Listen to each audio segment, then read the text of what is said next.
குருவினுடைய எழுச்சி கடகராசிக்கு ஒரு மிகப்பெரிய மாற்றத்தை அடுத்த 12 மாசத்துல நிச்சயமா செஞ்சே தீரும். அவங்க எதெல்லாம் தொடறாங்களோ தொட்டதெல்லாம் தொடங்கக்கூடிய வருடமாக அமைய போகிறது. நிச்சயமா சொல்றேன், அடுத்த 12 மாசம் உங்க வாழ்க்கையில நீங்க எதெல்லாம் இழந்தீங்களோ அது எல்லாத்தையும் கடவுள் கொடுப்பார். பண விஷயங்கள்ல, பண விவகாரங்கள்ல பல போட்டு மண்டையை பிச்சுக்கிட்டு இருந்த கடகராசிக்கெல்லாம் கை நிறைய பணவரவு கடவுள் தரப்போறாருங்க. ஒரு திடீர் யோகம், திடீர் அதிர்ஷ்டம், திடீர் பணவரவு இந்த காலகட்டங்கள்ல நிச்சயமா நடக்கும். அடுத்த 6 மாசத்துல 9ஆம் இடத்தை குரு பார்க்கறதுனால கடகராசிக்காரர்களுக்கு ஒரு பெரிய ஜாக்பாட் யோகம் இந்த வருஷத்துல இருக்கு.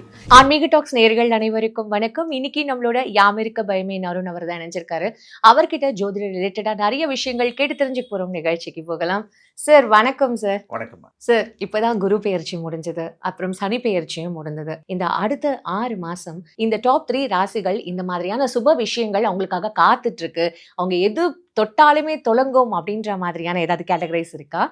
ஆன்மீகம் டாக்ஸ் நேயர்கள் அனைவருக்கும் இனிய வணக்கம். நான் உங்க அருண்குமார் பேசுறேன். பொதுவாக குரு பெயர்ச்சி ஆகும் பொழுதெல்லாம் நம்ம பார்த்துருப்போம், சேனல்ஸ்ல பெரும்பாலும் வச்சிருப்பாங்க, அதிரடி திருப்பத்தை சந்திக்க போகும் 5 ராசி, கோடீஸ்வர யோகம் பெறக்கூடிய 5 ராசி அப்படின்லாம் நீங்க செல்வம் கொட்ட போகுது, செல்வம் கொட்ட போகுது அப்படின்லாம் நிறைய நம்ம சேனல்ஸ்ல பார்த்துருப்போம். ஸோ அதுக்கு முக்கிய காரணம் என்னன்னா, அந்த 5 ராசிக்காரர்களுக்கு குரு பலன் ஒரு ராசிக்கு வரும் பொழுதெல்லாம் இந்த மாதிரியான கேப்ஷன்ஸ்ல குறிப்பிட்ட ராசிக்காரர்களை பார்க்கலாம். ஸோ அந்த அடிப்படையில் இந்த ஒரு அடுத்த 6 மாதத்திற்கு ஒரு மிகச்சிறந்த நல்ல பலன்களை பார்க்கக்கூடிய ராசிக்காரர்களில் ஒரு 5 ராசி முதன்மையாக இருக்குது. அதில் முதலாவதாக இருக்கக்கூடியது மிதுன ராசிக்காரர்களுக்கு ஒரு மிகச்சிறந்த மாற்றம், திருப்பம், சந்தோஷத்தை கடவுள் தரப்போறார். அதற்கடுத்தது கன்னி ராசிக்காரர்களுக்கு வேலை, தொழில், பண விஷயத்துல படாத பாடுபட்டிருப்பாங்க. 11ஆம் இடத்து குரு நிச்சயமா மிகச்சிறந்த மாற்றத்தை தரும். கன்னிராசிக்காரர்கள் இந்த வருடத்தில் தொடங்கக்கூடிய அத்தனை செயல்களும் வெற்றியடையும். வேலை, பணம் சார்ந்த விஷயங்களில் இருந்து வந்த அழுத்தங்களிலிருந்து அவர்கள் விடுபடுவார்கள் அப்படின்னு சொல்லலாம். அதற்கடுத்தது முன்னாடி அந்த டாப் 3 நாட்ஸ்ல சொன்ன விருச்சிக ராசிக்காரர்கள் இந்த வருடம் முழுக்க அவர்கள் தொடங்கக்கூடிய செயல்கள் மிகப்பெரிய வெற்றியை அடையும். 8ல குரு, செய்யாத தப்புக்கு தண்டனை, பண்ணாத பாவத்துக்கு பழி ஏத்துக்கிட்டீங்க, வாங்காத பணத்துக்கெல்லாம் வட்டியை கொடுத்தீங்க. 8ல இருந்த குரு 9ல வரார். 9ல குரு வந்து ராசியை பார்க்கிறார். அதுக்கு மேல என்ன வேணும்? தொட்டதெல்லாம் தொடங்கக்கூடிய காலமாக இருக்கும். அவர்கள் எந்த இடத்துல கால் பதிக்கிறார்களோ அவர்களுக்கு அது சொந்த இடமாக மாறும்னே சொல்லலாம். அதற்கு அடுத்தது மகர ராசிக்காரர்கள், இந்த முன்னாடி நான் பேசும்போது சொன்னோம், 7.5 வருஷத்துல எந்த கிரகம் பெயர்ச்சியானாலும் நம்ம வாழ்க்கைக்கு ஏதாவது மாறிடாதா அப்படின்னு சொல்லி மனதளவுல நிறைய போராட்டத்தை அனுபவிச்சது மகர ராசி. கிட்டத்தட்ட அந்த 8 வருஷத்துல அந்த வார்த்தையை கூட நான் மாத்தி பேசியிருக்க மாட்டேன். நம்ம வீடியோ பார்த்துருந்தா தெரியும். இழக்கிறதுக்கு ஒன்றும் இல்லை சார், நான் பொண்ணை இழந்தேன், பொருளை இழந்தேன், உயிர் மட்டும்தான் எனக்குள்ள மிச்சம் இருந்துச்சுன்னு சொல்லி தனக்குள்ளே தன்னைத்தானே காயப்படுத்தி குமுறிய ராசி மகரம். மகர ராசிக்காரர்கள் பார்ப்பவர்களுக்கு தெரியும், இன்ன வரைக்கும் அவங்களுக்காக எதுவுமே கஷ்டப்பட்டு இருக்க மாட்டாங்க. தன்னை சுத்தி இருக்கிறவர்களுக்காகவே சுமந்துக்கிட்டு ஓடி ஓடி அந்த வழியெல்லாம் அவங்க ஏத்திக்கிட்டு அதனால பெரிய மன உளைச்சல் அடைந்தவர்களுக்கு இறைவனுடைய அருளோடு இந்த குரு பெயர்ச்சி பெரிய மாற்றத்தை தரும். அதற்கடுத்தது மீனராசிக்காரர்களுக்கு ராசியை குரு பார்க்கறதுனால, முன்னாடி நீங்க அழகா சொன்னீங்க, ஜென்மசனி ஏற்கனவே போட்டு வாட்டி எடுக்குது. அட்லீஸ்ட் இதுல இருந்து கொஞ்சம் தப்பிப்பாங்களான்னு நம்ம நினைக்கும் பட்சத்துல அந்த குரு வந்து ஒரு அப்பா மாதிரி, கவலைப்படாத நான் இருக்கேன்னு சொல்லி ராசிநாதனே உச்சமடைந்து அந்த ராசியை பார்க்கறது மீனராசிக்கு ஒரு பெரிய ஸ்பெஷல். உங்களுக்கு ஒரு பெரிய மனோதிடத்தையும் மன தைரியத்தையும் கடவுள் கொடுப்பார். எதெல்லாம் நினைச்சு நீங்க வருத்தப்பட்டீங்களோ, எந்த விஷயங்கள்லாம் உங்களை தூங்க விடாம பண்ணுச்சோ, எந்த விஷயத்துக்கெல்லாம் நீங்க எஃபோர்ட் எடுத்து தோத்து போனீங்களோ, அடுத்த 6 மாத காலம் நிச்சயமா உங்க வாழ்க்கைக்கு பெரிய மாற்றத்தை இந்த கிரகங்களுடைய சஞ்சாரம் ஏற்படுத்தும்னு சொல்லலாம். நம்ம 5 ராசியை சொல்லிட்டோம்.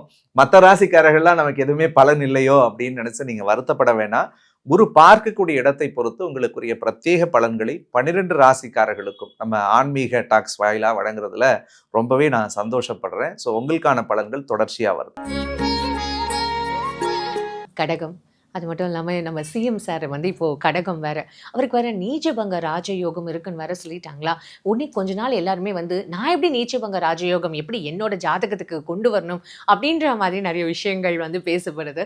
ஜோக்ஸ் அப்பா, ஜஸ்ட் கடகத்துக்கு எப்படி இருக்கு அடுத்த 6 மாதம்? ஸோ கடகராசிக்காரர்களை பொறுத்த வரைக்கும் இன்னைக்கு நம்ம 1000 விஷயங்கள் நீச்சபங்க ராஜயோகத்தில் கடகராசிக்கு குரு பகவான் உச்சமடைகிறார் அப்படின்னு பேசினாலும், கடந்த 3 வருட வாழ்க்கை என்பது கடகராசிக்காரர்களுடைய வாழ்க்கையில புரட்டி எடுத்துச்சு அப்படின்றத மறுக்க முடியாது.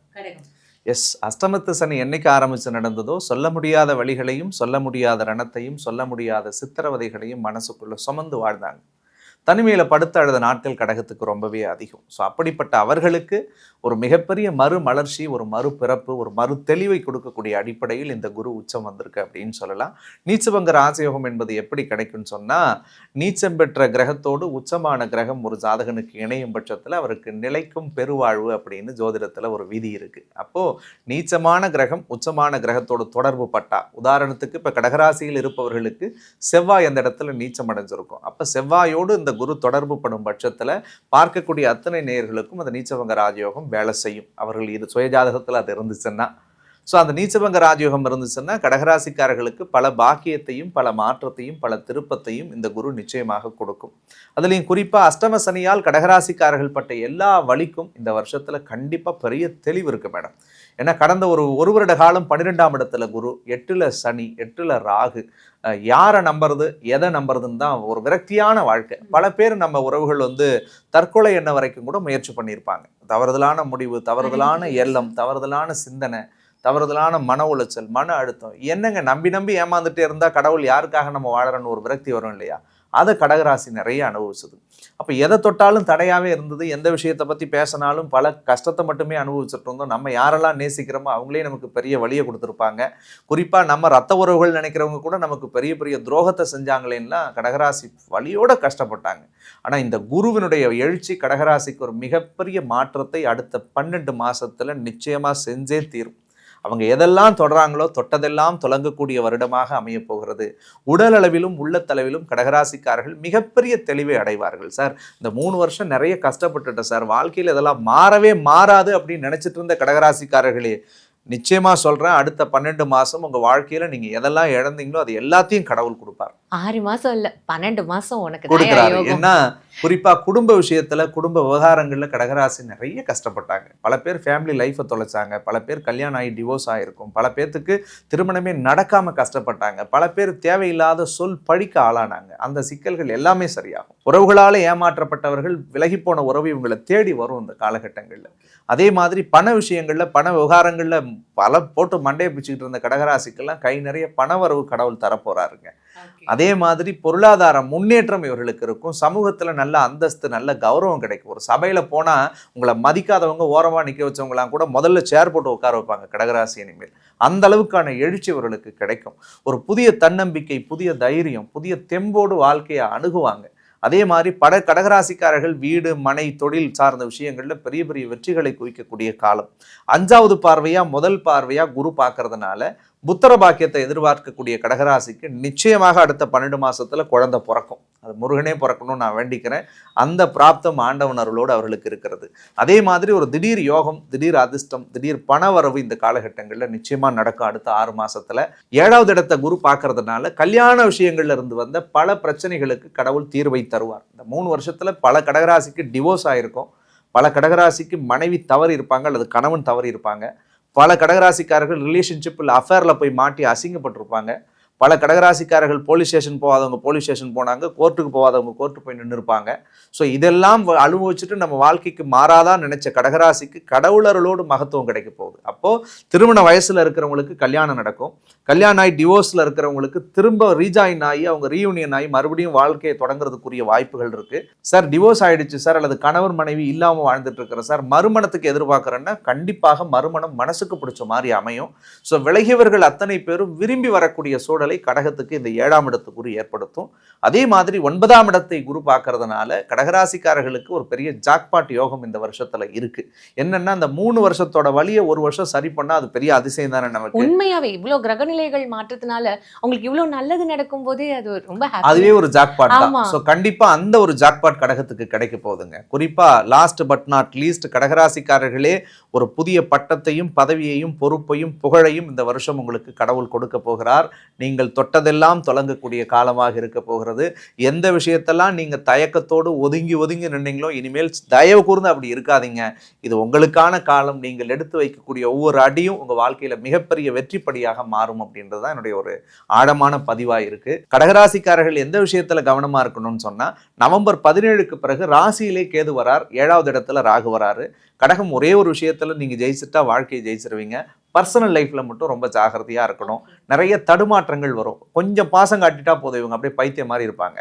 ஒரே ஒரு ரகசியத்தை சொன்னா 10 ரகசியத்தை 10 வித்துட்டு சொல்லுவாங்க. அதனால இந்த லவ் சார் நான் இதுக்கு வந்து அக்செப்ட் பண்ண மாட்டேன். அந்த ராசி மட்டும் தான் அந்த மாதிரி, எல்லா ராசியும் தானே அன்பு இல்ல. காரணா? இது கடகத்துக்கு சந்திரன் இருக்கக்கூடிய இடம். சந்திரன் என்பது ஈர்ப்பு. சந்திரன் என்ன காதல். சந்திரன் என்பது ஒரு கவர்ச்சியை கொடுக்கக்கூடியது. சந்திரன் தான் மனோகாரகன். அந்த மனோகாரகனோடு கேது வந்து சேரக்கூடிய காலகட்டம் சந்திர கிரகண தோஷத்தை ஏற்படுத்தும். ராசிக்கு 7ல ராகு இருக்காரு. அப்ப அந்த கோச்சார ரீதியாக வரக்கூடிய சர்ப்பதோஷம் இவங்களுக்கு கண்டிப்பா தேவையில்லாத உறவுகளுக்குள்ள சிக்கலை ஏற்படுத்தும். வெளிப்படையா சொல்லணும்னா லவ், ரிலேஷன்ஷிப்பு, அஃபேர்ல ஜாகிரதையா இருக்கணும். இதுல மட்டும் கொஞ்சம் ஜாகிரதையா இருந்தா போதும். கடகம் மற்ற விஷயங்கள்ல பெரிய வெற்றியை பெறும். எந்த கோவில், எந்த பரிகாரம், என்ன பரிகாரம் பண்ணணும்? ராசியில கேது வந்து கடகராசிக்கு சேர்றதுனால சந்திர பகவானுடைய வழிபாடு இவர்களுக்கு மிகச்சிறந்த பலனை தரும். பௌர்ணமி அன்னைக்கு உங்களுடைய இஷ்ட தெய்வ கோயில் எந்த கோவிலாக இருந்தாலும் சரிதான், பிடிச்ச சாமி எதுவோ பௌர்ணமி அன்னைக்கு அந்த தெய்வத்தை போய் மனதார வழிபட்டுட்டு 2 அகல் தீபத்தை ஏற்றி வச்சு அந்த கோவில் சின்ன கோவிலாக இருந்தாலும் பெரிய கோவிலாக இருந்தாலும் அந்த பிரகாரத்தை ஒரு 3 சுத்து சந்திரனுடைய ஒளி இவர்கள் மேல் பதியும்படி அவங்க நடந்து வந்தாலே போதும். உள்ளமும் தெளிவடையும், உடலும் தெளிவடையும். அவர்கள் இல்லத்திற்கு செல்லும் பொழுது அந்த இல்லமும் தெளிவடையக்கூடியதாக இருக்கும். ஸோ இந்த ஒரு எளிமையான வழிபாடை தொடர்ச்சியாக பௌர்ணமி ஒரு 9 பௌர்ணமி கடகராசி செஞ்சா இந்த 9வது பௌர்ணமி முடிக்கிறதுக்குள்ளே அவர்கள் நினைத்த அத்தனை காரியங்களும் நிச்சயமாக வெற்றியடையும். இந்த அடுத்த 6 மாசம் இந்த டாப் 3 ராசிகள் அப்படின்னு ஏதாவது வந்து ரேட்டிங் பண்ண முடியுமா சார்? அது மாதிரி சொன்னா கண்டிப்பா மக்கள் வந்து கடுப்பாவாங்க. பட் ஸ்டில் இருந்தாலும் சில பேருக்கு ஒரு கியூரியாசிட்டி இருக்கும்ல, அதுக்காக கேட்குறேன். இந்த வருஷத்தினுடைய கிரகங்களுடைய பெயர்ச்சி என்பது குறிப்பா முன்னாடி சொன்ன மாதிரி 12 ராசிக்காரர்களுக்கும் பிரத்யேகமா நிறைய நல்ல விஷயங்களை செய்ய காத்திருக்கு. அதுல குறிப்பா குரு எப்பொழுதெல்லாம் ஒரு ராசியின் மீது பார்வைப்படுகிறதோ அந்த ராசிக்காரர்களுக்கு மிகச்சிறந்த காலகட்டம் உருவாகும் அப்படின்னு சொல்லலாம். அதுல முதல் ராசியா இருக்கக்கூடியது விருச்சிக ராசிக்காரர்களுக்கு இந்த வருஷத்துல ஒரு பெரிய பெரிய மாற்றங்களும் திருப்பங்களையும் குரு பகவான் தரப்போறார். ஏன்னா ஏற்கனவே 8வது இடத்துல இருந்த குரு 9வது இடத்துக்கு வந்திருக்கிறதுனால ஓடிப்போன ராஜாவுக்கு 9ல குரு வந்துச்சுன்னா போற இடமெல்லாம் சொந்த இடம். ஸோ விருச்சிக ராசிக்காரர்கள் தொட்டதெல்லாம் தொடங்கக்கூடிய ஒரு அற்புதமான வருடமாக அடுத்த 6 மாத காலங்கள் அவங்களுக்கு அமைய போகுது அப்படின்னு சொல்லலாம். அதற்கு அடுத்தது மகர ராசிக்காரர்கள் கிட்டத்தட்ட 7.5 சனி ஆரம்பிச்ச காலத்துல இருந்து மகர ராசி யாரை கேட்டு பார்த்தாலும் சொல்லி அழ ஆள் இருந்துச்சுன்னா கத்தி அழுவாங்க. அவ்வளவு வேதனைகளை இதயத்துக்குள்ளேயே சுமந்து வாழ்ந்திருப்பாங்க. ஸோ மகர ராசிக்காரர்களுக்கு ஒரு மறுமலர்ச்சி, ஒரு மறுபிறப்பு அப்படின்னே சொல்லலாம் இந்த ஒரு அடுத்த 6 மாதம் வரக்கூடிய கிரகங்களுடைய சூழல். அதற்கடுத்தது மீனராசிக்காரர்களுக்கு ஏற்கனவே 7.5 சனி ஆரம்பிச்சு நிறைய வழி அனுபவிச்சிருப்பாங்க. அதுலேயும் கடந்த 3 வருஷம்லாம் சார் வழி தெரியாமல் வளர்ந்தோம், கஷ்டம் தெரியாமல் வளர்ந்தோம் சார், கண்ணீர் தெரியாமல் வளர்ந்தோம். ஆனால் கடவுள் வந்து இந்த 3 வருஷத்துல நிறைய சோகம், ஏமாற்றம், மன உளைச்சல், துரோகத்தை பார்த்துட்டு இருந்தோம். எங்கள் வாழ்க்கைக்கு ஒரு மீட்சி கிடைக்காதான்னு நினைச்சவங்களுக்கு 5வது இடத்துல குரு வந்து அந்த குரு நேரடியாக ராசியை பார்க்கறதுனால ஒரு மிகச்சிறந்த பலன்களை தரக்கூடிய இடத்துல இருக்கு. ஸோ மேற்கூறிய இந்த 3 ராசிக்காரர்களுக்கு நீங்க கேட்ட மாதிரி இதை டாப் 3ல கேட்டகரைஸ் பண்றதை விட குருவினுடைய இந்த சஞ்சாரத்தின் அடிப்படையில ஒரு மிகச்சிறந்த பலனை ஏற்படுத்த போகிறது அப்படின்னு சொல்லலாம். ரொம்ப நன்றி சார். மேஷம்லேருந்து மீனம் வரைக்கும் பொறுமையா ஒவ்வொரு ராசிக்கும் ரொம்ப நுணுக்கமா அத்தனையும் நீங்க ஆராய்ச்சி பண்ணி ரொம்ப அழகா எல்லாருக்கும் சொல்லியிருக்கீங்க. இந்த பலன்கள் எல்லாம் மக்களுக்கு முழுசா கொண்டு போய் அவங்களுக்கு அடையணும் அப்படின்றத நம்மளும் இந்த நேரத்துல கடவுளை பிரார்த்திக்கிறோம். உங்க நேரத்துக்கும் உங்களோட பார்வைக்கும் ரொம்ப நன்றி சார். ஸோ அடுத்த 6 மாதத்தினுடைய பலன்களை ரொம்ப அற்புதமா நம்ம மக்கள் அத்தனை பேருக்கும் உலகெங்கிலும் இருக்கக்கூடிய ஆன்மீகம் டாக்ஸ் வாயிலா கொண்டு சேர்க்கணும்னு நினைச்ச இந்த நிறுவனத்தாருக்கும் அண்ட் இந்த நிகழ்ச்சியை படப்பிடிப்பு செஞ்ச தம்பிங்களுக்கும் ஒரு பெரிய நன்றியை தெரிவிச்சுக்கிட்டு மற்றும் ஒரு அழகான தருணத்தில் உங்களை சந்திக்கும் வரை உங்களிடமிருந்து விடைபெறுவது உங்கள் யாமிருக்க பயமேன் அருண்குமார். நன்றி, வணக்கம்.